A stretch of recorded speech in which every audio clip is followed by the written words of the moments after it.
பிரான்சின் வீட்டு வாடகை உதவித்தொகையை நிர்ணயிக்கும் அளவுகோலான வாடகை குறிப்பு குறியீடு குறித்த புதிய தரவுகளை தேசிய புள்ளியியல் மற்றும் பொருளாதார ஆய்வு நிறுவனம் வெளியிட்டுள்ளது.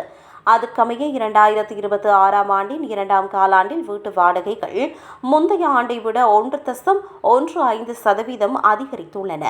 இந்த குறியீட்டின் அடிப்படையில் அரசு மாறுபட்ட முடிவுகளை எடுக்கவில்லை என்றால் அக்டோபர் மாதம் 1ஆம் தேதி முதல் வீட்டு வாடகை உதவித்தொகையில் 1.15% உயர்வு நடைமுறைக்கு வரும். இந்த மாற்றம் காஃப் மற்றும் எம்எஸ்ஏ மூலம் வீட்டு வாடகை உதவி பெறும் சுமார் 1 கோடி பயனாளிகளுக்கு பொருந்தும். இந்த குறியீடு வாடகை ஒப்பந்தங்களை நிர்வகிப்பதற்கு முக்கியமானது. நில உரிமையாளர்கள் தங்கள் வாடகை ஒப்பந்தத்தில் குறிப்பிடப்பட்டிருந்தால் இந்த IRL குறியீட்டின் அடிப்படையில் ஆண்டுக்கு ஒரு முறை வாடகை உயர்த்தி நிர்ணயம் செய்யலாம்.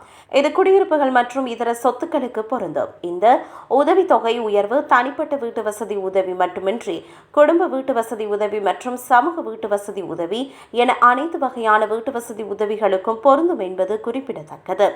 எனினும் இந்த உயர்வு உடனடியாக அக்டோபர் மாதத்தில் கிடைக்காது. காஃப் மற்றும் எம்எஸ்ஏ வழங்கும் உதவித்தொகைகள் கணக்கிடப்படும் முறைப்படி அக்டோபர் மாதத்திற்கான உயர்த்தப்பட்ட உதவித்தொகையின் நவம்பர் 5ஆம் தேதியன்று பயனாளிகளின் வங்கிக் கணக்குக்கு வந்து சேரும். ஏனெனில் அக்டோபர் 5ஆம் தேதி வழங்கப்படும் பணம் முந்தைய மாதமான செப்டம்பர் மாதத்திற்கு ஆனதாகும்.